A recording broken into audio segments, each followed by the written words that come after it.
What's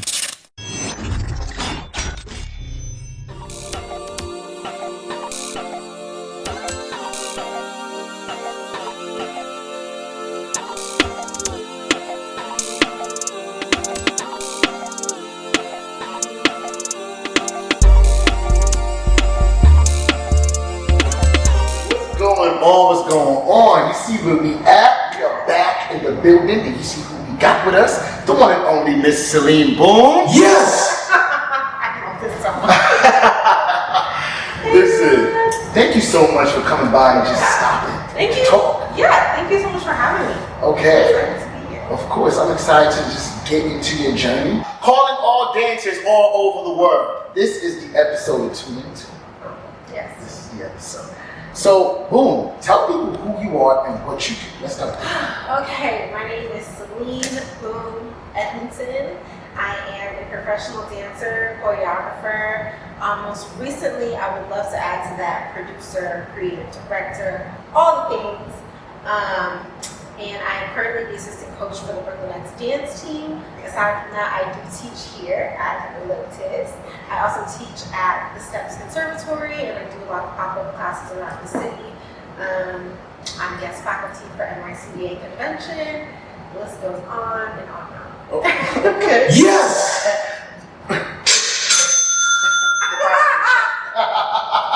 Okay? If you can pick one of those to define who you are today, who would you pick? I didn't name any of, this was not in anything that I named, but artist. Artist. Okay. So you're in your artist bag. Oh, for sure. Yes! That's what got me here, you know? Staying true to my craft and not worrying about anything else. 100% facts. So then let's get into the beginning of what Boom is and how you even got all this process. Like, we're here in New York, but how did you even end up here? Where did you start? Yeah, where did I start? Okay, so I started in Bridgeport, Connecticut in an after-school program at my elementary school. So I was dancing, no mirrors, concrete floor, because the school was very old. And I started doing that when I was 12. Prior to that, I didn't know it was possible to take dance class because, my mom was a single mom, we lived in the inner city, so those opportunities seemed very far away from me until I started dancing in this after-school program. From there, I got a scholarship to a local dance studio. From there, I was like, oh, I could really go to school for this and study this. But even still at the time, I was a straight A student, and so going to school for dance seemed very taboo, especially for my family. So I didn't decide to go to school for dance until I was in high school. And I was at the University of the Arts. And back then, all of my training was technical, so ballet, modern, jazz, tap, lyrical, you name it. And I started doing commercial hip hop when I met Paul Herman, who is one of my mentors. Paul and Brian Herman, they're brothers. They own Double Up Dance Company, and I was kind of part of the start of that. And they taught me a lot. They taught me everything I know about the industry today. And so from there, all of that training, I went to the University of the Arts, earned my BFA after 4 years. While I was there, I auditioned for the Brooklynette dance team because I was like, oh, I need a job. Oh, I skipped to the next spot. I got signed to my first agency, Clear Talent Group, and I was like, okay, what does it mean to have an agent? And Brian, who's Paul's brother, he was like, girl, you gotta make some shake. Like, you need to get hired.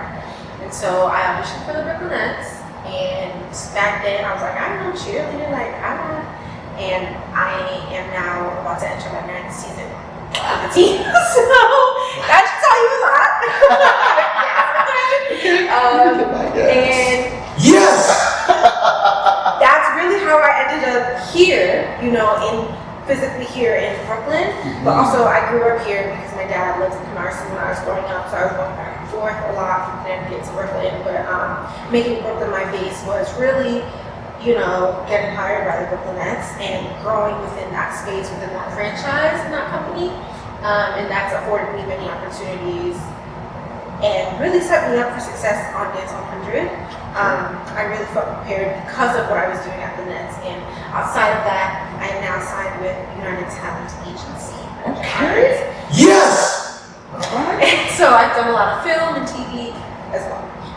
Listen, Sorry, that was a lot. but we're gonna dive into all of it. 9 years. Yeah, I know. Let's get into that. So first, to be a Brooklynette, you have to be versatile. If we're going to talk about the physicality of it, you do need to be a very versatile dancer. We're not just one style, and the brand is always evolving. So you have to be adaptable and ready for change. To be on any team, to even work in the industry period, you have to be a team player, which means that you walk into the space knowing that the vision is bigger than you, right? And you're there to contribute to the vision to help make it work and come to life. That is your job as a dancer. Going back to being a Brooklynette, speaking very well is very important, right? You are representing a billion-dollar franchise, right? A multi-million company, and so you really need to know how to speak well and speak properly and be the ultimate brand ambassador. And that really teaches young women not only to represent a company, but how to represent themselves well.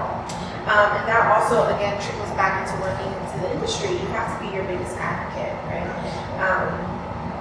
And so, yeah, and aside from all of those things, staying determined and staying true to yourself. Like, because honestly, the Brooklynette is not for everybody.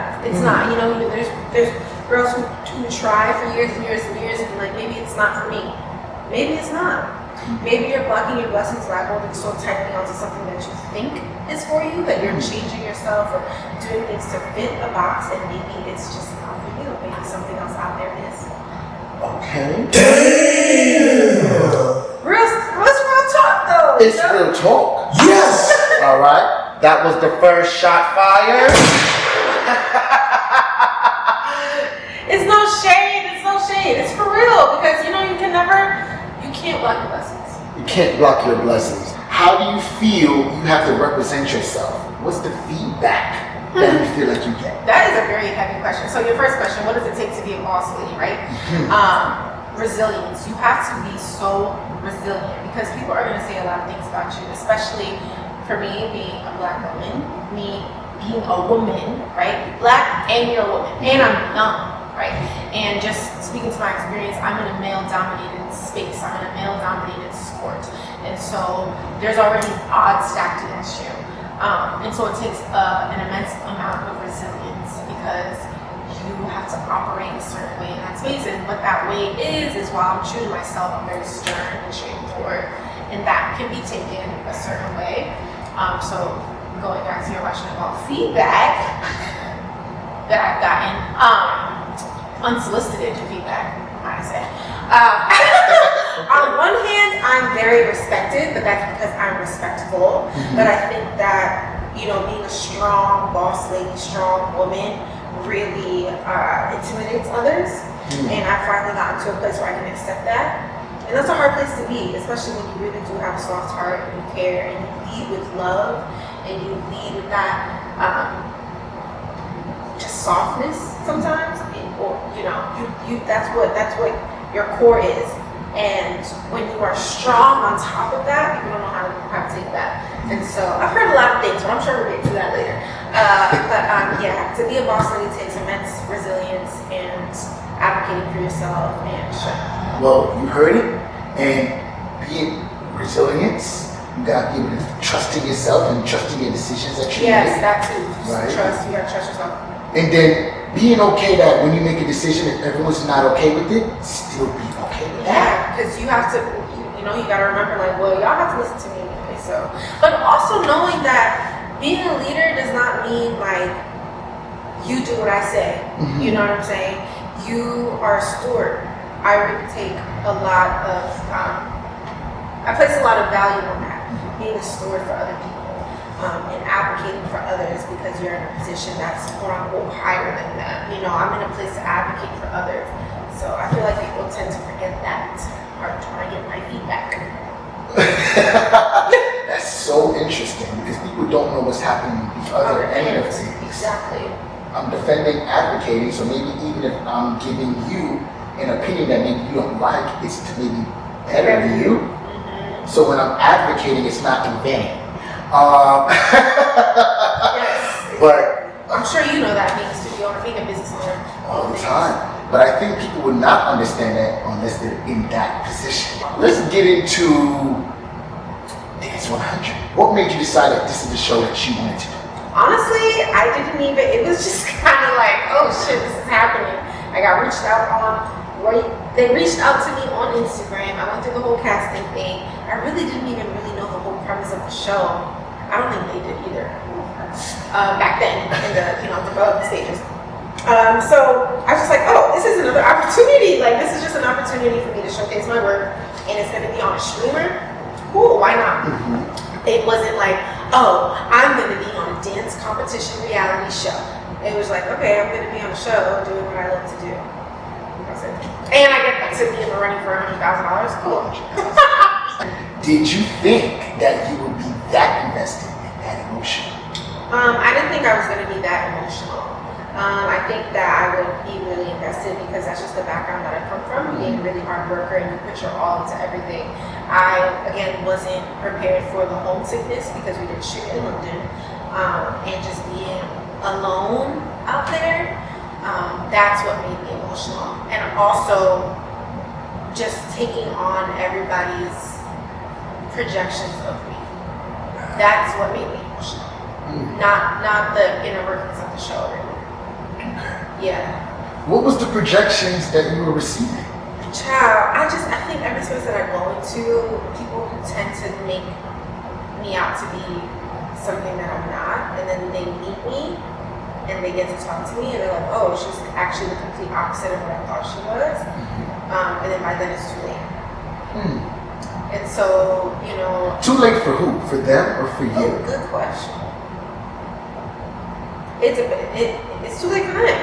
Yeah, you're lost. She said, no. It really depends, because it's like, well, damn, do we have an opportunity to rectify this situation or not? But anyway, yeah, it was just like I was kind of feeling like, oh, dancers don't really rock with me. Like, why do people not like me? Is it my talent? So you start to get introspective. That's where the emotional part came from, because I started, like you said before, I started to question myself. I started to question my decisions, questioning my process. And all of these things are being exploited on camera and to an audience, knowing that this is going to be broadcasted globally. So it's like all of those factors, is what I was feeling. So on the show, did you feel like you were getting projections from the dancers? Yes. How about the choreographers? No. Oh my gosh, I was so tight with the choreographers. We were all so tight. And it's actually one of my peers. I'm not going to say his name because I don't put him on blast, but I had a talk with him. I'm like, Max, I really don't know. I mean, Max and I were really close, but we had lunch and I asked him, I'm like, I don't really know why I feel like the dancers don't fuck with me, or like people don't fuck with me, and he kind of broke it down for me as well, you are perceived this way, or you might be perceived this way, and you really are this way, so maybe that's why, So to answer your question, the other choreographers and I were so tight. Johnny and we were so tight. Keenan and I are so much closer. Akira and I are so much closer after the show too. It's nothing but love. Definitely nothing but love. Yes! That's what it should be in the dance community. So back to Dance 100 with the dancers' energies. Did you have to check any dancers in there for their energies? I did not, because did I have to? Should I have? Should I have? Yes! Did I spare some? Yes. Child. It was I did it because I was also very aware of my image. Even how I talked on camera, how I spoke on camera. I would get to it all the time that I was too well spoken. And so I was very hyper aware how I was presenting myself. There was one time that I did cuss production out. Wow. And I immediately cried afterward. I was immediately embarrassed. The way they set up a certain shot, it just felt like I was being sabotaged, and I just kind of went off on it. Because in the rehearsals, I definitely see was like, you guys are on beat. They really cut and edited that to make me look a certain way because I didn't give them nothing, and that's okay. That's what TV's about. Oh, so that in those moments you don't feel like you were really stressing the way that they projected. She's stressed. First of all, I was never stressed. Oh. I was, to be honest with you, I wasn't. The 1 week that I was like, oh, this is stressing me out because I didn't like the song was week 2. That was it. I was not stressed. Their energy made me like, are y'all okay? but it wasn't like, oh my God, I'm not gonna, it was never that. I was like, this stuff is 5, 6, 7, 8. One episode I said, it's sit, grab up. That's what stressed me out, because y'all not getting It's okay. It's okay. But no, I would, yeah. Okay. So now, would you hear or would you know what the dancers would say? Or would they get pulled out of your rehearsals to go do their commentary? Yes. So when they would come back from their commentary, can you tell they just said something shady by their energy? Or would you have known? Or it was just all incognito and kind of like... I mean, a lot of the times they would tell me, I'm not saying that I hated every single dancer. No. When I say the dancers, I'm speaking as a collective. There are some dancers, many dancers who I made really personal relationships with and who I like and who I think like me, and and I would love to work with again. So I'm not saying that it was a terrible experience. I'm not saying that. Please put this in bold. Did you feel like you knew everyone already before you got to the show? No, I knew Keenan was going to be on the show though, because he was watching my story and we hadn't followed each other at the time. So I was like, I think Keenan is on the show. But other than that, and you felt like he knew he was on the show. Yes, he knew. We knew. He was the only one though that I knew. Got you. Keenan, so you third place. Keenan second place. Big up New York. Wait, that's actually crazy. Was I actually third place? I think Max was third. I only had 3 votes. I think I was fourth. And you was fourth? Maybe 8. No, you got third place. Oh. Did you get third place? Yeah. As the team shakes their head, yes. Okay. You take that. Okay, that's bronze. So we got better. But how was just that experience just going through with a fellow New York native and just someone that you just know obviously in passing and just kind of going through the competition? How was that process? I mean, honestly, I didn't know Keenan through passing because I would take his class when I was younger. When I was 15, 16, I would be taking Keenan, or I would just know that Keenan's class is a class to take. And I know he knew me by face and we knew of he knew of me and I knew of him, but I knew him a little bit more because I was taking his class, and so it was really nice to have him to lean on because he was really helpful behind the scenes.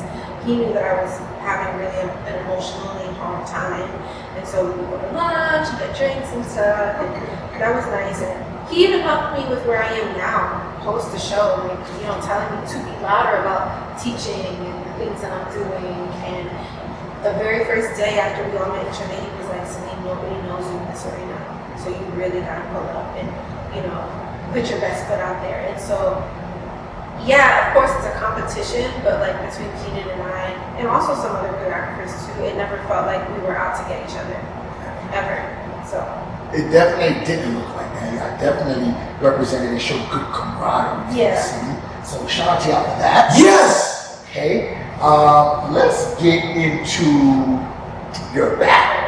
oh yeah. Okay. When you had to go up against Miss Janique. Yeah. For the first elimination battle situation. Yeah. She did not take an L, she took a W. The check was deposited. Alright, third place bronze. Yes. Listen, how was that? Just being like, alright, so we're doing a completely new segment. It's Brandon on the test down here, and you took the win. Yeah. What was the process? I just knew if I had to battle that I would win. Because I like to battle. I don't know. Yes. Was there any confusion? Battle energy. Yeah, no, I just like battle energy. As soon as they announced or told us that we would have to battle if we were in the bottom 2, I was like, oh, I'm ready. Of course, I didn't want to be in the bottom 2, but part of me was like, yeah, put me in the bottom 2 so I can show you that I actually know how to dance and I actually know what I'm doing. Okay. And you take that. Do you feel like people try it? Yes, all the time. Why do you feel like people try it? How specific do you want me to get? As specific as you want to get. Oh my God, Tracy's trying to start something. I'm not putting on a front. No, this is who I am. And I will 100% let you know if I hear anything being said about me, how it makes me feel, or if my authority or my way of leading is being questioned. I've had to have conversations with some of my colleagues about, hey, I heard that you said this, what's up with it? Because I actually feel the way because I actually do lead very intentionally. So to hear that you think I'm unintentional really hurts my feelings. Mm-hmm. So, like, sorry, I'm rambling, but Yeah, people have tried me, and I have no problem having conversations with them. Okay. Do you feel like you want people to try you less? I think it comes with the territory. You feel me? Like, this is what I asked for. I want to be famous. I want to be all this. I wanted all of this that I had. And you look at somebody like Cardi or Meg or Mariah Carey or any Beyonce, you know, and all of them have haters. But their supporters outweigh those haters. You know what I'm saying? And so it just comes with the territory. I just have to accept it. That's it. And always stay gracious. That's revenge is your. All right. Don't stress about that. You be trying. It's okay. It's regular stuff. If they wasn't trying you, then you should be nervous. Do you want to tell everybody about what you're expecting? Yes, I'm expecting a baby boy. She's preggers. I'm preggers. So, talk to us about just that journey. About that I'm process. like, girl, sit your ass down. You're too much. But again, it just speaks to my work ethic, you know. And this is something I prayed for and I manifested and asked God for. And so it is kind of hard to accept some days. Like, wow, you know, you finally get what you asked for. You're like, oh shit, I got it already. You know, you think that it's gonna be this big, like tears of like relief and like, oh, I can't wait till I get it. And then you get there and everything's peaceful. And you're like, oh, I was so used to chaos that it's hard to accept this peace, accept this gift, accept that I'm worthy of this, you know. But it's been beautiful. It really has been such a beautiful experience. Yes! We're excited, definitely meet with man there. And do you think he's gonna be a dancer? I don't know. He be moving and kicking and punching in there. Shoot. Would you want him to be a dancer? I would want him to be whatever he wants to be. Now, he needs to have some rhythm. If he come out not having no rhythm, it's gonna be a problem. Oh, that's a third shot fired. How important is being in shape physically? Talk about the physical aspect of dance. Oh, Jesus. The physical aspect? Talk about that. Oh my God. Well, honestly, the older I get, it's like you have to rest, y'all. You have to rest and know that rest is productive. I think Kiki Palmer was like, you know, you can still rest and still get everything that you want, right? And that's true. You have to take care of your temple. You gotta take care of your body because you only have one in this lifetime. And you really gotta treat it well. Stretch, take time to recover, sleep, eat well. And that lends the physicality of it. And I think that dancers don't know that they should cross-train as well. You know, you can't just take class. You should go to the gym, you should take yoga, you should do Pilates, you should do all of those things. Because dancers are athletes. You are an athlete. You gotta treat yourself as such. Thank you so much for stopping by and just giving us your story. I feel like it's just such a complexity to who you are as a human being. And now you're going to be a mama to be. And we sending you blessings, love, and just good wishes for you, your family, and your career. Thank you, Jersey. I appreciate that. And again, thank you for having me. Of course. So in the beginning, Beginning. she's officially zapped in, y'all. You know the deal.